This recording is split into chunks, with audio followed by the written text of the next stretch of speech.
I was standing in driving rain when these two men here came up to me. This is Oliola, this is Mohammed Salim.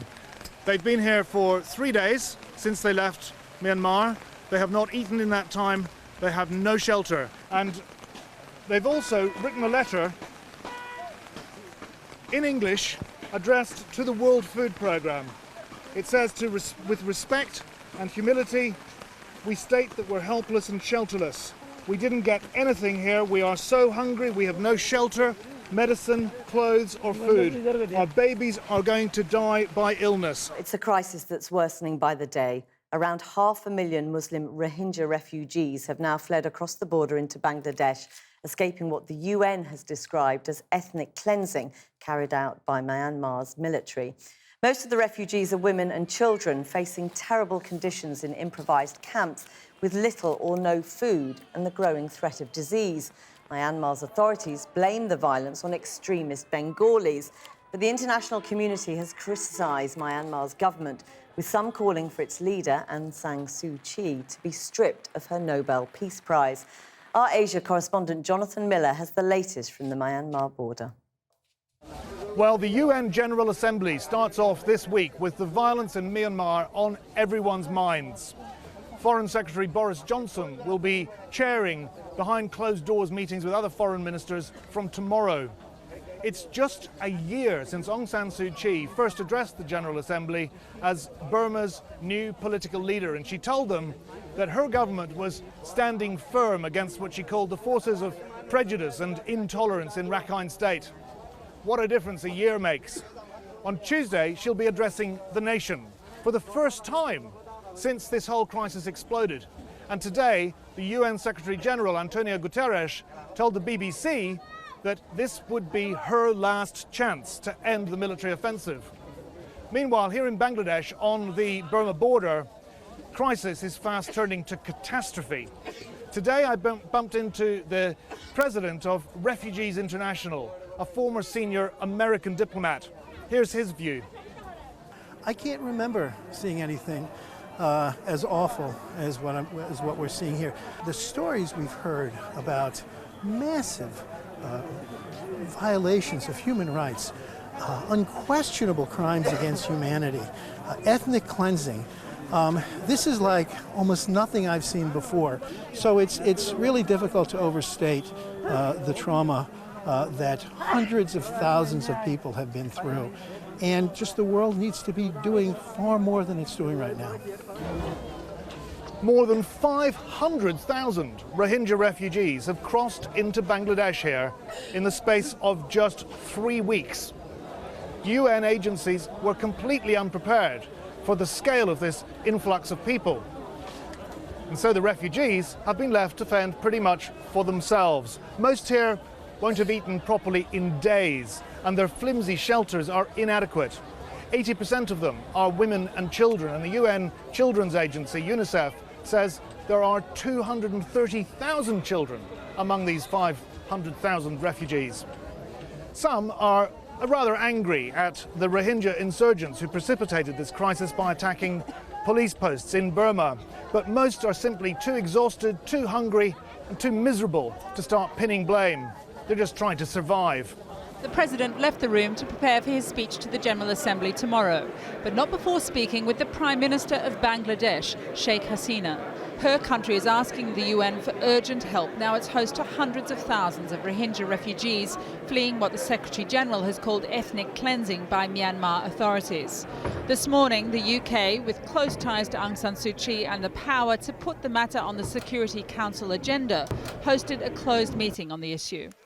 And it is barbaric what is happening to the Rohingyas. There can be no doubt about it. And of course, it's up to Dorsu, State Council Aung San Suu Kyi, to show leadership, to try and impose her will on the military. We've also got to focus on the military and what they are doing. I think what everybody wants, we want the killing to stop, number one, and that's the message I've given her. But outside the UN, activists warn inaction on the part of the UK out of a misdirected effort to protect the Burmese leader will have devastating effects. I think the question for us is not so much is it doing enough, but could it do more? And it could definitely do more. We want to see a resolution coming out of Security Council which sends a very clear message to Aung San Suu Kyi, to the Myanmar government, to the military, that they must stop or else there will be consequences. With the twin crises of Myanmar and North Korea, the UN this week will need all its resolve, even as President Trump takes his place among their number, a past critic, now an unpredictable member of their club. Well, Myanmar's leader, Aung San Suu Kyi, isn't coming to the UN herself, unsurprisingly perhaps, after the UN's human rights chief condemned her country's treatment of the Rohingya Muslims as a textbook example of ethnic cleansing. Instead, she will give a televised address tomorrow. We're told, a spokesman says she will call for national reconciliation and peace.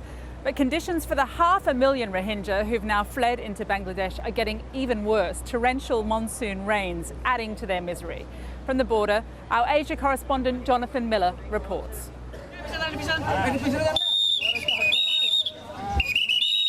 The two shiny UN land cruisers blocked the entire road, the only road into the biggest new refugee metropolis on the planet. And you wonder why aid's not getting in. If you actually set out to site refugee camps in the worst possible place, it would be hard to match this. Where we are now is the main feeding station for Kotapalong makeshift camp, where a lot of the new arrivals have turned up. And if anything illustrates the sheer congestion and chaos of this operation, this is it. So many, so fast. 500,000 Rohingya have fled into Bangladesh in 3 weeks, running from the Myanmar military blitzkrieg in Rakhine. The UN and the Bangladesh government now have a plan. Build a city bigger than Liverpool in 2 months flat, while feeding all its inhabitants at the same time, and with only one cluttered B road for access. The nearest airport, with a runway long enough to take the big cargo planes, is 100 miles away. Our needs at the moment are enormous. We need more resources coming in from abroad and from Bangladesh. We need logistics, we need roads to access the site where these people are going to be housed, for at least in the short term. We need more NGO partners on the ground to actually distribute the aid that comes in. You need pretty much everything. We need pretty much everything, yes. The new refugees' needs eclipse everything. The weather can go from scorching sun to monsoon torrential in no time, and violent storms over the weekend added deluge to despondency. I was standing in driving rain when these two men here came up to me. This is Oliola, this is Mohammed Salim. They've been here for 3 days since they left Myanmar. They have not eaten in that time. They have no shelter. And they've also written a letter in English addressed to the World Food Programme. It says, with respect and humility, we state that we're helpless and shelterless. We didn't get anything here. We are so hungry. We have no shelter, medicine, clothes or food. Our babies are going to die by illness. I asked if they'd show me their new neighbourhood, so we set off for the suburbs.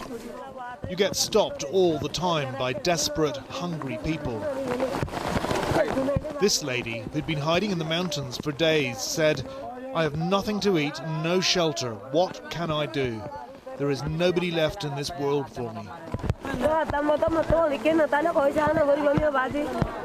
Multiply that hundreds of thousands fold, and you begin to understand just how bad things are.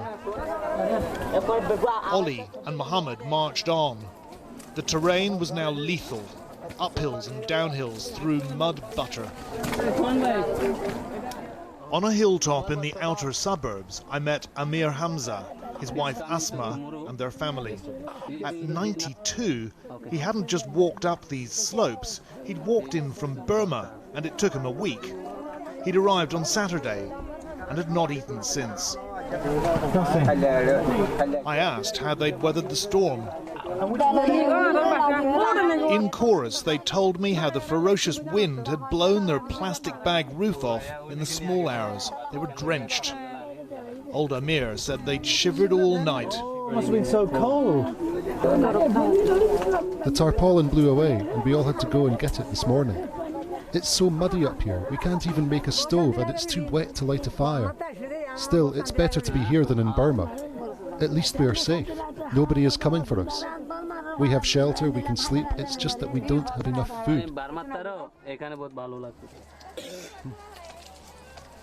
These stateless outcasts, unwanted, driven out of their homeland and not even granted refugee status here in Bangladesh, are just thankful to have escaped alive. Here, they have freedom from fear. It's almost a laughable irony now that Freedom from Fear was the title of Aung San Suu Kyi's best-known book.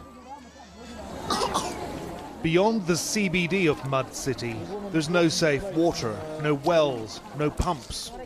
When families can eat, pots and pans are scrubbed in filthy ponds next to latrines.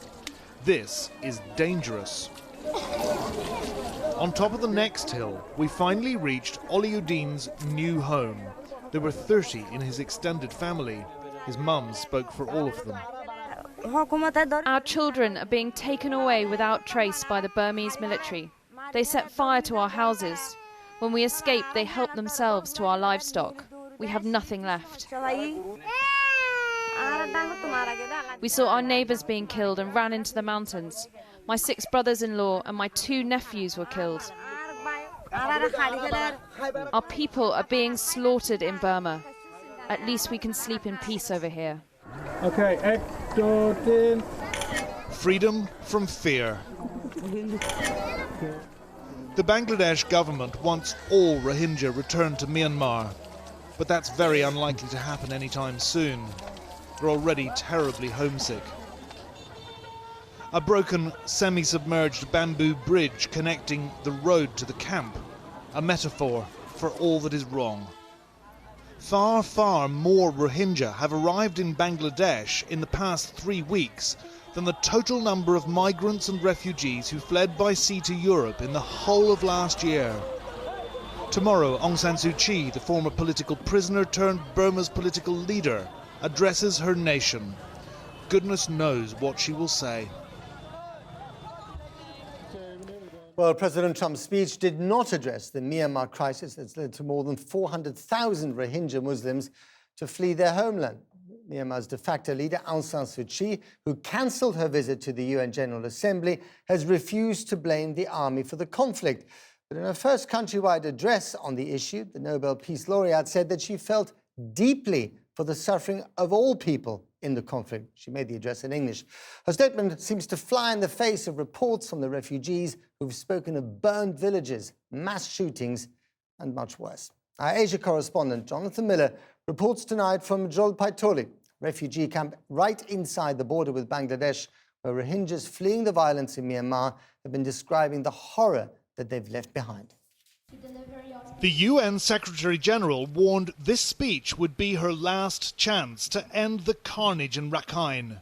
I'm aware of the fact that the world's attention is focused on the situation in Rakhine State.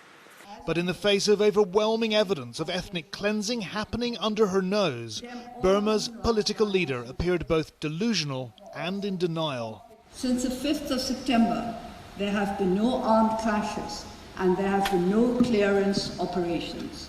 Nevertheless, we are concerned to hear that numbers of Muslims are fleeing across the border to Bangladesh. We want to find out why this exodus is happening. We filmed 8 villages ablaze on the 14th of September, and from across the river in Bangladesh have watched many others burn, before and since. Today, human rights groups accused Aung San Suu Kyi of lying and of fanning the flames that have razed more than 200 Rohingya villages, tens of thousands of homes. Today, we made our way to the land frontier in Myanmar and ended up in a makeshift hilltop camp inside no man's land, where hundreds of Rohingya families have fled in terror.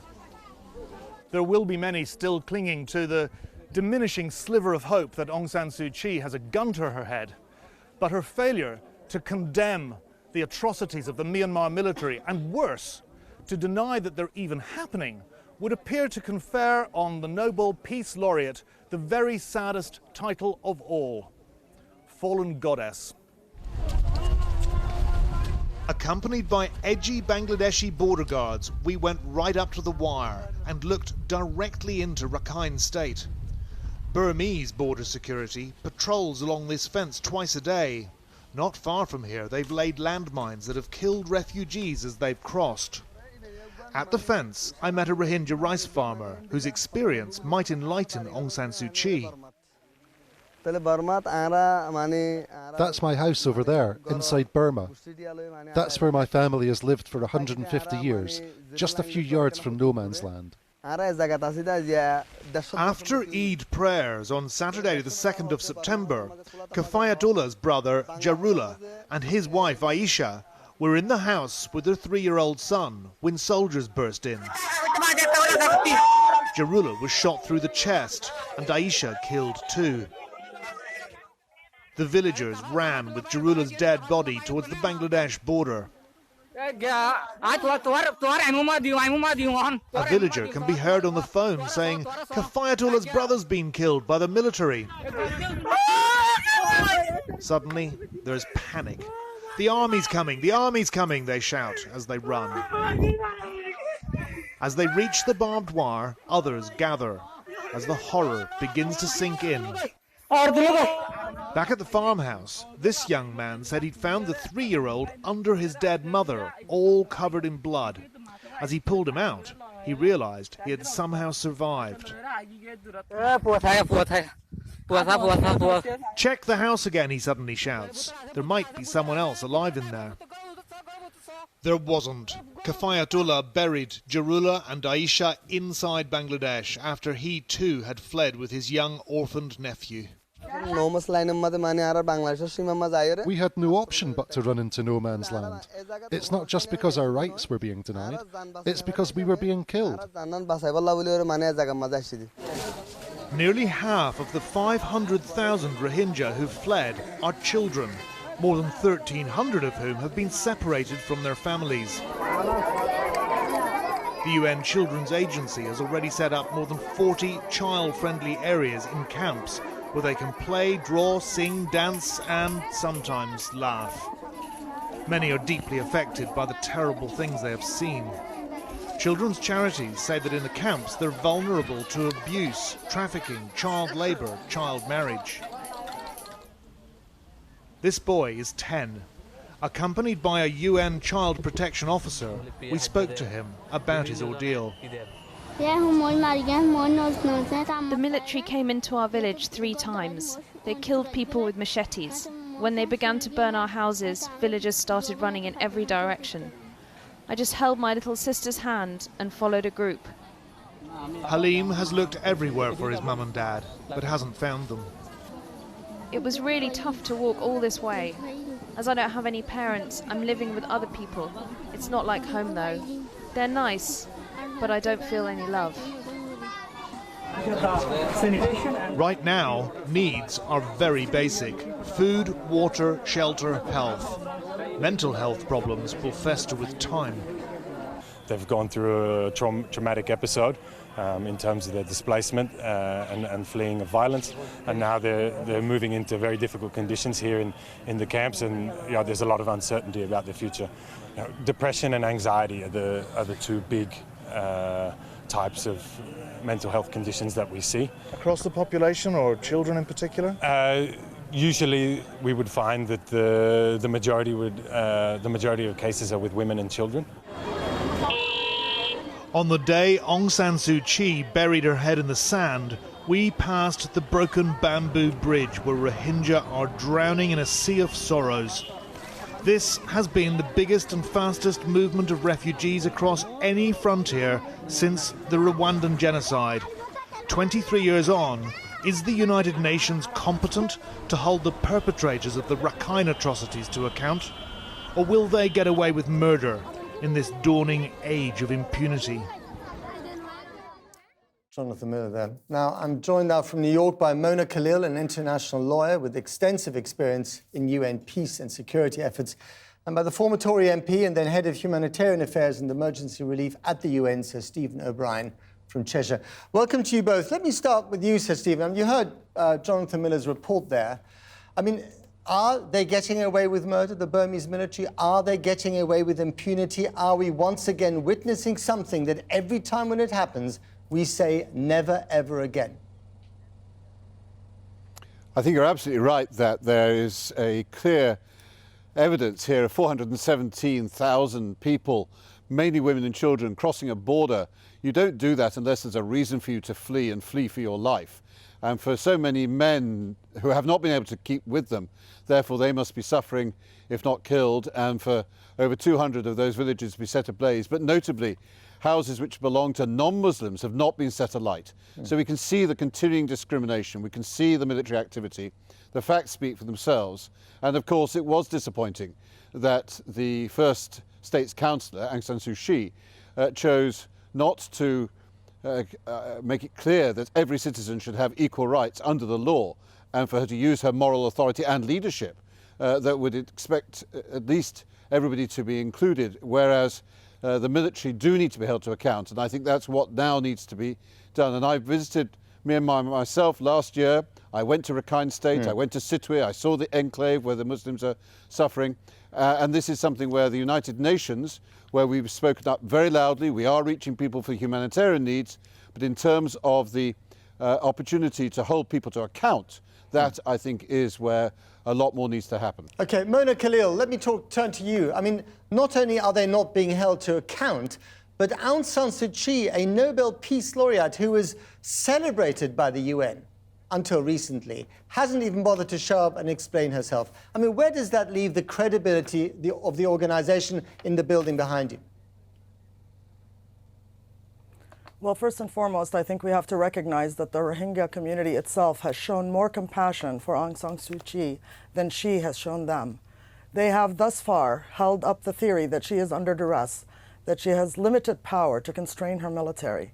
But time and time again, she has failed the faith of the Rohingya people, and she has betrayed the promises she has made in seeking to lead and represent her government. There is no under duress anymore. She has the support of Nobel laureates, she has the support of the Security Council, she has the support of most, if not all, of the superpowers. There is no excuse for continuing to deny and continuing to mischaracterize the atrocities being committed in her name. Right. Sir Stephen O'Brien, let me turn to you about Donald Trump. And here we have the President of the United States literally walking around the block from his old home in Trump Tower and shredding the very principles on which the UN is based, the principles of international solidarity and agreement in front of the General Assembly's eyes.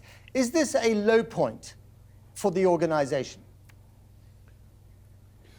Well, I think that it's very clear that we have seen some amelioration in his words from the very strong rhetoric in the campaign, but even so, that it is a great worry that the tenets of multilateralism, which have served us well for the 72 years that the United Nations has sought to be the highest body for diplomacy and for negotiation, and above all, what we now know to be the case, which is that with 142 million people in need of humanitarian aid as we speak, $23 billion required to service that, it's because most of that, 90% or so, is out of conflict, man-made conflict, unresolved and not prevented. And so it's multilateralism through diplomacy that is so vital. And so, yes, I do listen to the rhetoric, but at the same time, I note that, and this is very much in tune with my own experience as heading a department at the United Nations and having put through a very radical reform and cost-cutting agenda, not easy, it did require a lot of leadership, and that I think is something where he can make common cause with the new Secretary General who's called for reform, and where we need to see the management of the UN made more efficient so we can actually devote more of the resources to the prevention and resolution of conflict, which is driving so much of the world's problems. Right. Mona Khalil, before he spoke, before Trump spoke, the UN General Secretary said that he wanted to hear reasonable and kind of logical language about the state of diplomacy around the world. And then what he heard was this speech given by Donald Trump. To what extent is there any point to the United Nations anymore when Donald Trump, the leader of the world's most powerful nation, is giving a campaign speech, especially about countries like North Korea and Iran? Well, I think we do have to separate between Trump's speech to his own people, which is his prerogative to choose the forum by which he chooses to speak to his own people, and the parts of the speech that were directed to the General Assembly. And those parts may not coincide either in terms of logic or in terms of coherence. But parts of the speech to the General Assembly were indeed worth echoing. First and foremost, that every state owes its citizens, first and foremost, the protection and the ability to deliver basic services. Hopefully he will start with America first and deliver those services to his own people. But every nation owes its citizens, its civilian citizens in particular, the protection. And those like Bashar al-Assad or Bashir in Sudan or now in Myanmar who are betraying that trust, that sacred trust to protect the civilians in their territories must be held to account. So on that, we agree with Mr. Trump that that duty owed to the citizens must be fulfilled and if not, accounted for. The second is to respect international law and the relations between nations. And he did say we have to work together. But in calling for the shredding of the agreement with Iran, he asked Iran to respect that very agreement. It's been described by the UN as ethnic cleansing. More than 500,000 Rohingya Muslims have been forced to flee Burma for Bangladesh, fearing for their lives at the hands of Burma's Buddhist majority. Now Channel 4 News has obtained new footage from the jungle on the border between the two countries. It shows hundreds, possibly thousands more, still making the desperate journey to safety. Ed Hanker reports. They wade carefully through streams and over rocks, carrying their children and what little possessions they have with them. This footage was shot by refugees inside Rakhine province of Myanmar yesterday. It shows Rohingya people in flight and in fear for their lives, still scrambling for the Bangladeshi border. In the past month, 500,000 Rohingya have fled by boat or on foot after hundreds of their villages were burned. The Burmese military claim they are not responsible for the recent clearances, but are fighting terrorism after attacks on police by Rohingya insurgents in late August. But these images show a view across to Burma from Bangladesh just 10 days ago, and there have been more fires since then. The military has even blamed the fires on Rohingya insurgents rooting out informants, but the refugees say they're being purged by Myanmar. In southern Bangladesh yesterday, the UN High Commissioner described a people attacked. Parents killed, families divided, wounds inflicted, rapes perpetrated on women. There's a lot of terrible violence that has occurred, and it will take a long time for people to heal their wounds. The fear is that wounds are still being inflicted, and so the flight from Rakhine continues.